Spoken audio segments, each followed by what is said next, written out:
Man, welcome to the official Let's Talk Bible video, man.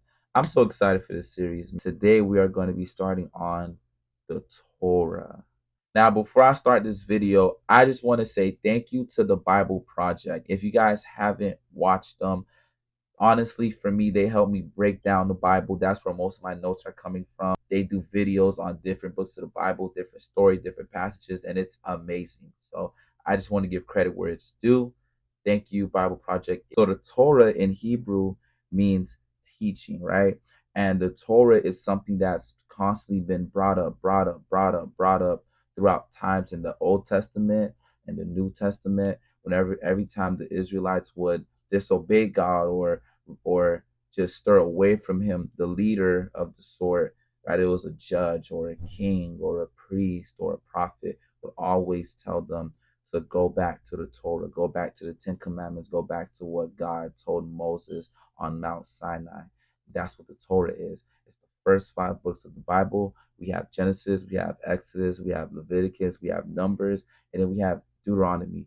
But today, we are only going to be focusing on the book of Genesis. So let's get started. All right. So the book of Genesis. The book of Genesis in Hebrew means beginning, right? So chapters 1 to 11, we have God in the world and how God he created animals. He said, let there be light. He created the sea, the earth, the plants, the gardens, and so on and so forth. And he finally created humans and he said, this is good. And the first human that he created was Adam.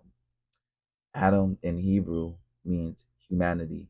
And then he created Eve because he said man needs a helper. And Eve means life. So we have Adam and Eve, we have humanity and life. Then he rested on the seventh day and so on and so forth. Now, chapter 1 to 2, we have Adam and Eve, the dialogue of them staying in the Garden of Eden and them talking to God and how God told them that they can eat any fruit except for this specific from you can eat any fruit from any tree except for this specific tree, which was the tree of knowledge, man. And in chapter 3, we get introduced to a snake, but the Bible calls it a creature that God made. That was the introduction. Or it would say an animal or a creature that rebelled against God, communicated and spoke to Adam and Eve and tried to trick them and say, did God really say you can't eat from this tree? And the snake said that this fruit that you eat from the tree won't bring death, but you will become more like God. Like you'll be like God. So Adam and Eve ate the apple. I don't know, it's not apple, but we don't know what it is, a fruit. And automatically they was very vulnerable and they were aware that they were vulnerable. They were aware that they were naked and they tried to cover and hide their clothing. And when God came and he said, and God already knows the answer to the questions, but he still asks us these questions because he just wants to make sure that where our heart is, and he wants to see where we're gonna say. So he tells them like, "Why are you guys hiding? Or how do you know you guys are naked?" And God told them that because they ate the fruit, every aspect of their lives will be dealt with grief because of their rebellion, leading to death. So now in chapter 4, we are introduced to three new people. We have Cain and Abel and Lamech. Now we all know the story of Cain and Abel. Cain was very jealous of his brother. He wanted to murder him. And God asks, where's your brother? He killed his brother. And then after that, Cain goes on to building a city where there's a lot of violence and oppression there, right? So then we get introduced to another character called Lamech, who accumulate a bunch of wives and property and sing songs about how he's he's worse than Cain and it's a flex to him and stuff like that. And we get introduced from chapter 6 to 9 is the flood, and that's where we have Noah and the ark. So what happened was, like Lamech, there were a bunch of humans building kingdoms that filled God worlds with violence and corruption, and there was a lot of stuff going on. Like the world was badly contaminated. This is not what God had for the world, man. Like it was bad. So God decided that he wanted to start on a clean slate, but this time he's gonna save a group of people, which was Noah's family. He's gonna put them in the ark, and get every animal, female and male, and put them in a bowl. And that's when God allowed it to rain for 40 days and 40 nights. And after that, Noah and his family will be the new Adam, if you will, restarting. And hopefully that they won't make the same mistakes that Adam and Eve made, or hopefully they don't create a corrupt world like Cain and Lamech did. But what happened was Noah failed too. Noah was drunk and he was in the tent, and Ham realized that he was drunk, and he tried to get his brothers to put clothes on them and stuff like that. He curses Ham lineage, like his descendants and stuff like that. And yeah, but I still don't know how Ham, like, because people are saying Ham did the wrong thing, but I don't get it. Like, he tried to clothe his father. Was he not supposed to do that, or he was supposed to do that, but he brought his brothers in? I don't know. I'm not even gonna lie to you. That's something that I'm still wrestling with today. Now we have our new Adam in the garden, naked and shamed, the same way Adam was before. That's what happened with Noah. So now, chapter 11, it talks about the Tower of Babylon and how all the nations united together and they built this tall tower, right? Just to try to reach God.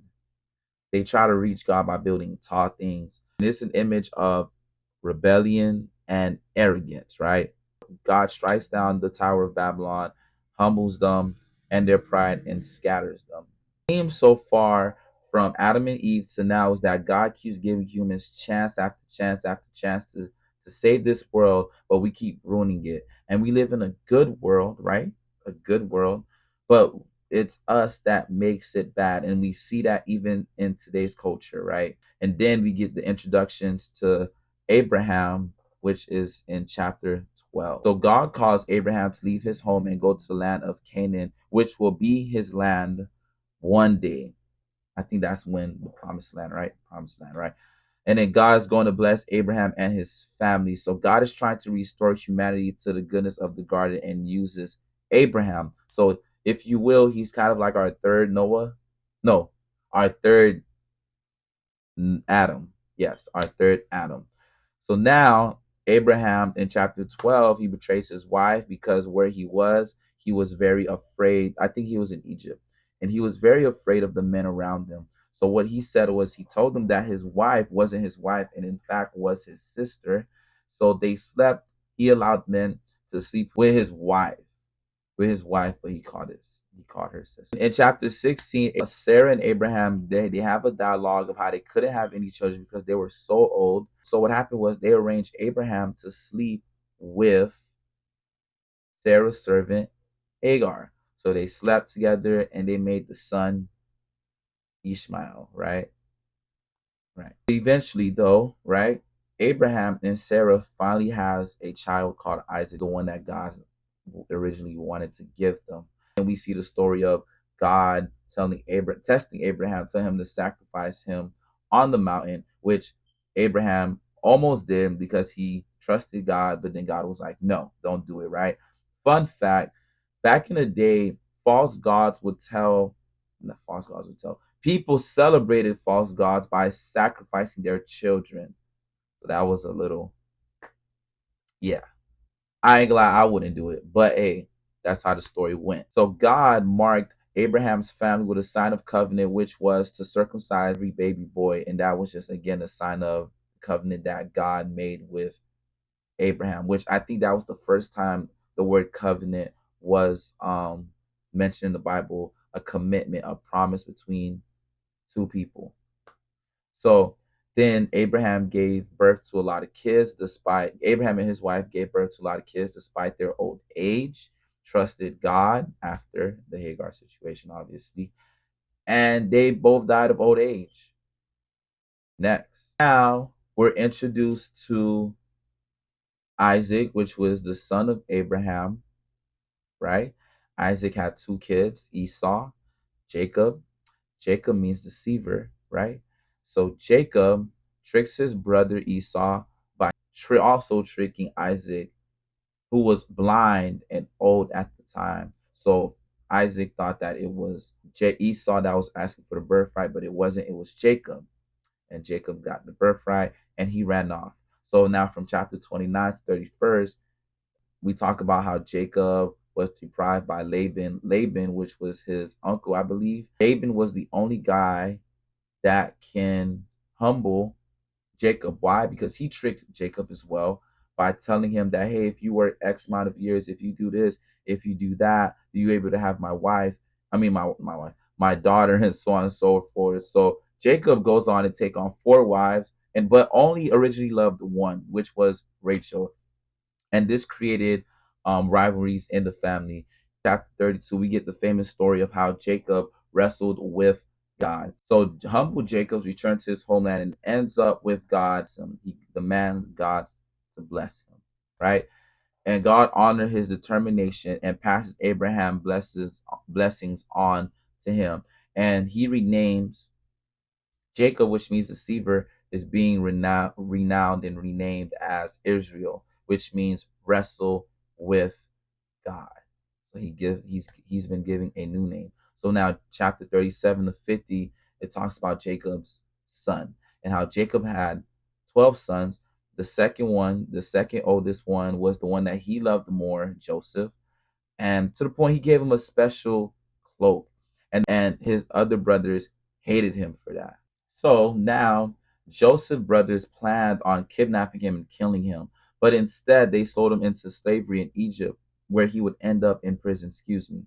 So now from chapters 41 to 46, Joseph was elevated by the grace of God. He went from being going to prison to being the second in command in Egypt because of his God-given gift to interpret dreams in prison. Pharaoh at the time, he had a dream and no one could interpret it. And someone said by word of mouth, I know this guy who know this guy who know this guy who know this guy. And that guy became Joseph. And Joseph was, boom, second in command.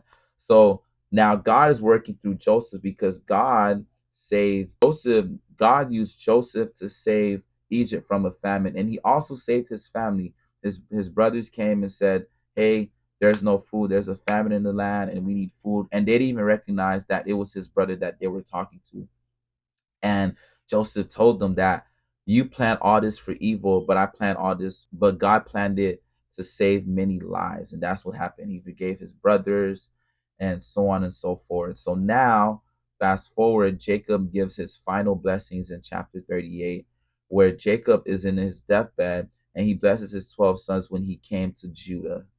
Now, I'm not gonna get into the 12 tribes and stuff like that because I want to make a separate video about that. I'm gonna skip over that. Stay tuned in this channel for another video about the 12 tribes and how it was explained and how when they went to the promised land they broke it down. They gave them 12 lands and etc. And the Levites or this and that and Levi's priests. Whole story, the whole nine. Story for another day. So now Jacob is again giving his deathbed, giving the blessings to the sons and stuff like that. And but his family, remember, Abraham was supposed to go to the land of Canaan, but Jacob's family decided to stay and remain in Egypt. Now, 400 years later, that's where we get Exodus, the story of Moses, etc. And we will debunk that in the next video. But that is all for the first video. This is the Torah series, Genesis Explained.